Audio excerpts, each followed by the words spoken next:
Fala aí pessoal, tudo bem? Sejam bem-vindos a mais um vídeo. Hoje vou finalmente, depois de um bom atraso, trazer o meu review completo da RTX 3060 de 12 GB da EVGA. Eu trouxe no lançamento dela um unboxing, primeiras impressões e gameplays, caso vocês queiram ver, tá aparecendo aqui no canto. Isso foi ali mais ou menos em março. E acabei deixando o review completo com a minha opinião, passar, né, pra gente fazer depois, por conta da questão da mineração de criptomoedas. Vou explicar para vocês. Essa 3060 foi a primeira placa que a Nvidia lançou já com a intenção de dificultar a mineração no Ethereum, que tem causado, entre outras causas, obviamente, tem causado um baixo suprimento, porque os caras têm comprado muitas placas, as placas têm ficado muito caras no mundo inteiro. Então, eles tentaram limitar, mas eu fiquei esperando. Passou 1 ou 2 semanas, simplesmente os caras quebraram essa limitação e a Nvidia passou a falar sobre uma outra placa. Ela está relançando a 3060 com um nome chamado LHR, a Light Hash Rate, que é uma segunda tentativa de limitar. Então essa aqui faz parte da primeira geração. A segunda geração não altera nada na performance em jogos, é exatamente a mesma coisa, mas a Nvidia está tentando agora sim limitar a performance no Ethereum. Já comentei isso em outros vídeos, só vocês darem uma pesquisada aí no canal, tá bom? Enfim, então eu tenho aqui o modelo da EVGA, modelo compacto, que eu já vou falar um pouco mais sobre ele. Esse aqui é o XC Ultra Black. A EVGA tem duas placas hoje, essa XC Ultra Black e a XC Ultra. E ao contrário do passado, onde o termo Black indicava uma placa mais overclockada, né, aquelas Black Edition, quem lembra aí da 7970 Black Edition, né? A Black não é o melhor modelo, é um modelo mais simples, é uma coisa meio estranha, né? Então o XC normal tem backplate, tem um clock na GPU maior, enquanto que o XC Black é sem backplate, um clock de referência, que é o clock de boa parte das 3060 que nós vemos disponível em outro fabricante. A diferença do clock não é nem tão grande, dá para você tirar isso fazendo um overclock, mas de fato o Black significa o modelo mais simples que nós temos aqui disponível, ok? O objetivo, pessoal, da Nvidia com a 3060, segundo seus próprios materiais de marketing, é apostar na substituição de uma placa muito popular, que é a GTX 1060. Popular porque, você olha, na Steam é a top 1 até hoje, uma placa lançada lá em 2016, já está fazendo 5 anos dela. Então, a Nvidia fala de uma placa de uma geração antiga já, né? E não em relação, por exemplo, a uma 2060, uma 2060 Super, por exemplo. Por quê? A gente vai ver nos comparativos que a diferença de uma 2060 Super para essa placa é mínima, é muito pequena. Houve um salto geracional minúsculo nessa 3060, diferente do que ocorreu com a 3070, que trouxe muito mais performance que uma 2070, ou uma 3080, que trouxe muito mais performance que uma 2080, tá? Falo sobre isso mais no final do vídeo, caso vocês queiram, vamos comigo até o final. Só que o material de marketing é uma coisa, o que eu vou testar aqui é outra. Então eu vou testar contra a geração passada, até porque a 1060 já foi substituída pela 2060. Então nós vamos ter esse comparativo com algumas placas hoje em gráficos, ok? Bom, passando então para a parte externa da placa, a gente vê uma construção bem simplificada, uma carenagem de plástico, duas fãs. A placa não tem nenhum tipo de iluminação, tem aqui a logo GeForce RTX e EVGA, mas é tudo apagado, tá? Então realmente é um modelo simples. Tudo bem que o preço dessa placa, por conta da inflação e dólar, e principalmente a altíssima demanda, o preço dessa placa simplesmente explodiu. Você olha uma placa, pô, não tem nem backplate, custa 6, 7 mil reais, cara. O preço normal que a gente imaginaria ver no mundo ideal dessa placa é beirando a casa dos, sei lá, 2 mil reais, né? Mas estamos bem longe do mundo ideal, o mundo real é bem diferente.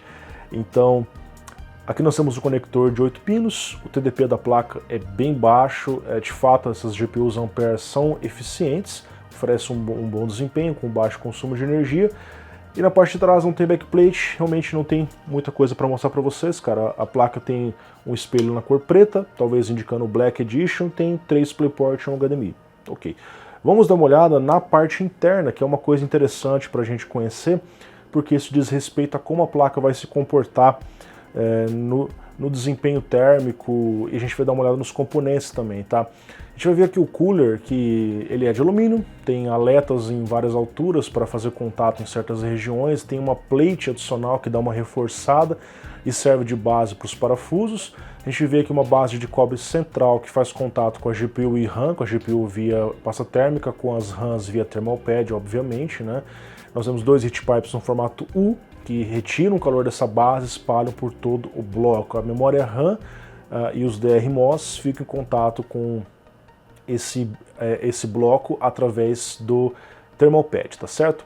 Quando a gente olha rapidamente aqui para o PCB da placa, né, alertando para vocês que tem selos de garantia, então quando você tira, você desmonta a placa, você perde a garantia, a gente vê fusíveis de proteção nas duas entradas de energia. Uma delas é no slot PCI Express, na parte de trás, e a outra no conector de 8 pinos. Então dá uma reforçada acerca da proteção, eventualmente algum problema, esse fusível abre e protege o restante da placa. Fusível é muito mais barato que uma GPU, que uma memória RAM, por exemplo. Olhando então aqui a parte de filtragem, eles trabalham com capacitores sólidos 5K de 270 microfarads na entrada e 820 na saída, que é o comum de ser visto. Tem uma boa quantidade de capacitores, mesmo que a quantidade de fases mesmo é menor. Bom, falando em fases, aqui nós temos um VRM de 5 mais 2 fases, são dois PWMs, um que controla a GPU, o outro que controla a RAM, e eles estão usando DRMOS, são chips mais eficientes que MOSFETs comuns. No caso aqui é o AOZ5311, que ele é de 50 amperes e é o mesmo que foi utilizado na 3060 Ti Founders Edition. É um bom DRMOS, suporta um pico de 80 amperes em 10 milissegundos, tem tolerância de 150 graus. A resistência térmica dele também é muito boa, fica na casa dos 2,5 graus por watt, certo? No caso da memória, como é um componente que usa bem menos energia, eles usam MOSFETs simples e não DRMOS convencionais, tá bom? O PCB aqui tem essa abertura para facilitar a passagem do ar, aquela mesma ideia que a NVIDIA tem adotado nas suas placas Founders Edition, os fabricantes têm se espelhado, então facilita a passagem da fan frontal para a região de trás da placa de vídeo, tá bom? Bom, vamos então partir para os testes de performance, lembrando para vocês que eu sempre deixo o timestamp aqui embaixo para você acompanhar só o que você quer ver. Aqui eu trago os testes então em Full HD e em 1440p, que são as duas resoluções que provavelmente as pessoas vão usar essa placa. Assassin's Creed Valhalla, nós vemos a comparação com diversas placas, por exemplo aqui a 2060 Super e 2060, que são placas 60 da geração passada, temos também a 1660 Super e as placas superiores que são a 3060 Ti. Você vê que tem uma grande diferença de uma 3060 Ti para uma 3060, da mesma forma ali para uma 6700 XT. Então a gente vê que em Full HD rodando em muito alto ela entrega uma boa taxa de quadros em 70 e em 1440p 56 de média, 41 de mínima. Então está quase no 60 para manter uma estabilidade legal de jogo e uma configuração gráfica bastante interessante. Battlefield 5 rodando no Ultra com o Ray Tracing off. Nós vemos ali em Full HD, ela entrega 126 quadros, bastante alto, ali mais que a 2060 Super, mas são 7 quadros a mais, né? 4 a mais na mínima. Você já começa a perceber que a diferença é muito pequena, ainda mais em 1440p. A gente vê ali poucos quadros a mais em relação a 60 da geração passada. Ela está ficando mais ou menos posicionada aonde era 2070. A gente volta a falar mais sobre isso lá atrás, tá? Em relação a 5600 XT, apenas 3 quadros a mais em 1440p, aqui realmente é um jogo que a AMD se dá melhor conhecidamente. Flight Simulator, em Full HD, ela entregou 70 quadros, em 1440p 60 quadros, no preset alta qualidade. Então apresenta um bom desempenho, você vê que as mínimas do jogo ficam longe de ficar em 60, realmente é complicado, é um jogo que dá muito spike, ele trabalha com o mundo real ali, simulação, então é difícil de ser processado. O Horizon Zero Dawn, no modo benchmark, ultra custom, como vocês estão vendo ali, a placa realmente vai muito bem, tá? A Full HD está superada por ela, 109 quadros, entregando 9 a mais apenas que a 2060 Super da geração passada, em 1440p entregando um golinho a mais ali em relação a ela, entregando 78 quadros na média, tá? Ainda bastante longe da 3060 Ti. Você percebe que tem uma diferença grande entre elas e provavelmente caberia uma Super, uma 3060 Super, tal como a gente teve no passado aí a 1660 Super, 1660 Ti, né? Quem sabe aparece alguma placa dessa. Metro Exodus nós vemos da mesma forma rodando bem no Full HD, rodando no Ultra Custom e em 1440p entregando uma taxa de quadros interessante, porém empate técnico com a 2060 Super. Empate técnico com a 60 da geração passada, começa a ficar meio estranho. Red Dead Redemption 2, mais uma vez 96 quadros em Full HD, um desempenho bastante sólido, estamos num preset bastante pesado, até para você aumentar. Em 1440p ela apresenta uma margem legal, dá até para você arriscar brincar no 4K, eventualmente ficar rodando nos 50, 55 quadros, você vai ajustando caso você queira. Resident Evil 3 Remake é um jogo mais leve, então mesmo lá no 1440p ela já está fazendo 116 quadros, está bem tranquila. Quando a gente parte para Shadow of the Tomb Raider rodando no Ultra em DirectX 12, 1440p 81 quadros, então a placa vai bem. Tudo bem que já é um jogo um pouco mais antigo, 2018, eu procuro trazer engines diferentes para a gente ter uma visão geral da performance da placa. Full HD 120 quadros, ela realmente passeia. The Division 2 em 1440p o resultado fica um pouco mais apertado, porém crava nos 60 quadros, tá certo? Aqui nós encerramos os testes de rasterização e a gente parte para os testes de Ray Tracing, afinal essa placa tem o suporte a Ray Tracing, e inclusive esse foi um dos motivos pelo qual a Nvidia preferiu trazer 12 GB nessa placa, fazendo uma pequena pausa para falar sobre isso, porque soa estranho, cara, 12 GB numa 60, sendo que a 3080 tem 10, só a 3080 Ti tem 12 GB também, por que a Nvidia fez isso?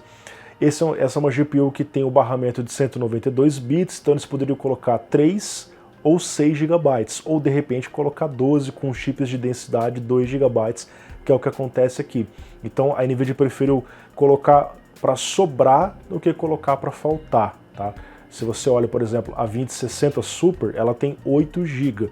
Como essa placa é um pouquinho melhor que a 2060 Super, se eles colocassem 6 GB nela, iria faltar para o propósito do Ray Tracing, que é o que eles falam. Então prefiro colocar 12, sobrou, ok. Segundo eles, se eles colocassem uma GPU superior, tipo uma GA102, que possibilitaria 256 bits e 8 GB de VRAM, o projeto ia ficar mais caro, tá bom? Então, olha que interessante, a placa com 8 GB ficaria mais caro do que com 12 por conta da GPU que teria que ser usada aqui, beleza? Seguindo então para o teste Encontro, nós vemos que realmente a placa tem um desempenho legal, ali mesmo sem DLSS, ela entrega no Ultra uma taxa de quadros acima de 60, quando a gente liga o DLSS 96, entrega sim um desempenho maior que a 2060 Super, ali posicionada bem próximo onde estaria a 2070, que infelizmente eu não tenho aqui para trazer os testes atualizados, tá? Nós temos também o teste no Watch Dogs Legion, da mesma forma ela entrega ali 51, em Full HD, que é uma taxa de quadros razoável, mas ligando o DLSS no modo qualidade, a gente tem uma taxa de quadros muito legal, onde a gente fica com uma margem interessante acima dos 60 quadros, ok? Bom, então esses são os testes, agora nós vamos para a performance relativa para ver a diferença entre as placas. Nós vemos que a 3060 fica cerca de 6% em relação à 60 da geração passada, 2060 Super fica cerca de 16% acima de uma 2060, e aqui a gente entende porque que a Nvidia mostrou em relação a 1060 lá de trás, porque já é uma placa bem mais lenta e dá um diferencial legal. Em relação à geração passada, cara, tem pouco appeal, tem pouco interesse, porque realmente a placa não oferece um grande salto geracional. Comparando duas 60, o salto geracional em relação a Super é bem pequeno. Em relação ao normal já é um salto um pouco melhor, tá? E aqui você vê os demais comparativos. Em 1440p nós temos 7% em relação a 2060 Super e cerca de 19% em relação a 2060. Então subindo a resolução, provavelmente por conta da VRAM, a placa conseguiu dar uma esticada a mais em relação às placas de 6 GB, tá? Assim a gente vê, por exemplo, também em relação a 1660 Super, certo? Bom, partindo então aqui para os testes de temperatura, esse é um projeto, apesar de ser bastante compacto, a GPU não dissipa tanto calor, o bloco aqui fez o seu papel e a placa trabalhou com uma boa temperatura, 71 graus na média, 74 na máxima. A gente pode conferir aqui na imagem térmica, usando uma FLIR, pela parte da frente, tudo ok, boas temperaturas, quando a gente olha na parte lateral também. Na parte de trás, como a placa não tem backplate, dá pra gente explorar um pouco melhor. Nós vemos ali a região do VRM em 79 graus, a região próximo dos chips de memória em 76 graus, a GPU em 74, que corrobora justamente com o que a gente viu no sensor do software, e a região do VRM da memória em 66 graus. Então, temperaturas modestas, não muito altas. O pico ali foi de 81 graus em algum componente próximo, deixa eu ver aqui, o chip de memória também, tá bom?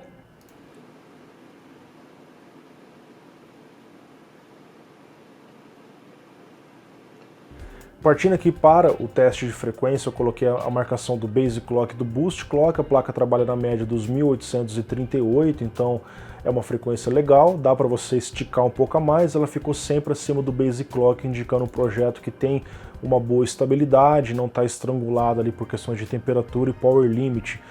No overclock eu consegui colocar essa placa beirando a casa dos 2025 MHz e também fiz um acréscimo na frequência da RAM. Aumentou um pouquinho a temperatura, mas ela compensou com a aceleração da fan, então ficou ainda em um ruído não tão alto e a frequência bastante elevada, caso você queira dar um up aí em relação ao desempenho padrão. Então, pessoal, chegamos aqui à conclusão desse vídeo e eu quero rapidamente explicar para vocês o meu ponto de vista. A performance dessa placa é ok, mas em relação às outras RTX 3000 ela me decepcionou. Porque você vê ali a 3070, cara, ela entrega muito mais desempenho que uma 2070. Na verdade, ela entrega mais desempenho que a 2080 Ti. Olha o salto que deu a 70. A 3080, muito mais desempenho que uma 2080 Ti. Aí você começa a olhar para baixo, 3060 Ti, ela entrega mais desempenho que a 2080 Super. Ok, o que você imaginava de uma 3060? No mínimo que ela ia entregar um desempenho de uma 2070 Super, talvez o desempenho de uma 2080. Olha quantos degraus desceu em relação a 3060 Ti. Desceu a 2070 Super, 2080, 2070 Super, 2070, 4 placas, aí você chega aqui. Então na prática você tem um desempenho parecido com uma 2060 Super, 2070. É um pequeno salto geracional, cara, diferente do que as suas irmãs maiores tinham feito. Se você olha para o passado também, você tinha ali a 1060 tinha o desempenho de uma 980, a 2060 tinha o desempenho de uma 1080. Então já era histórico as placas 60 terem desempenho de 80, e agora você tem uma placa 60 que tem o desempenho de uma 60 Super da geração passada, no máximo uma 70, cara, isso é bem esquisito, né? Inclusive, se você vê o preço da placa anunciado oficialmente ali na casa dos 329 dólares, é o mesmo preço de anúncio da própria 2060, que foi ali 349, pequena diferença. A 2060 Super, ela foi anunciada originalmente por 399, um pouquinho mais cara, então essa placa veio um pouquinho mais barata que a 2060 Super, mas com desempenho pouca coisa acima dela, então de fato ela não é uma 60 como eu esperava que seria, tá? Por isso que eu disse que eu imagino que caiba aí uma 3060 Super nesse meio, porque existe um espaço grande. Se vocês voltarem ao gráfico lá, o espaço entre a 3060 e a 3060 Ti, 26%, cabe ali com certeza uma 60 Super. Essa sim teria um salto geracional melhor, próximo ali de uma 2070 Super. Então cadê essa placa? A gente não sabe se isso vai acabar acontecendo. Em relação ao modelo da EVGA, é um modelo ok, desempenhou bem, não tem muito o que comentar sobre temperatura, ruído, foi tudo certo, tá? Embora o backplate não cairia mal numa placa dessa, mas é um modelo mais simples e não tem muito o que falar, tá bom? Pessoal, basicamente é isso, espero que vocês tenham gostado da minha revisão da 3060 de 12 GB da EVGA Black Edition, que não é mais como as Blacks do passado. A placa funcionou bem, a performance do chip em geral não foi o que eu esperava, imaginava que seria mais rápido, compatível com o que as outras RTX 3000 tinham trazido. Um grande abraço, muito obrigado e confira na descrição os patrocinadores. Em breve eu trago mais um modelo que é a Strix, que aí sim é o melhor modelo da 3060. A gente vai comparar se o modelo mais simples versus o modelo mais premium dá muita diferença, né? Porque essas placas costumam ser mais caras. Valeu, um abraço, tchau, tchau.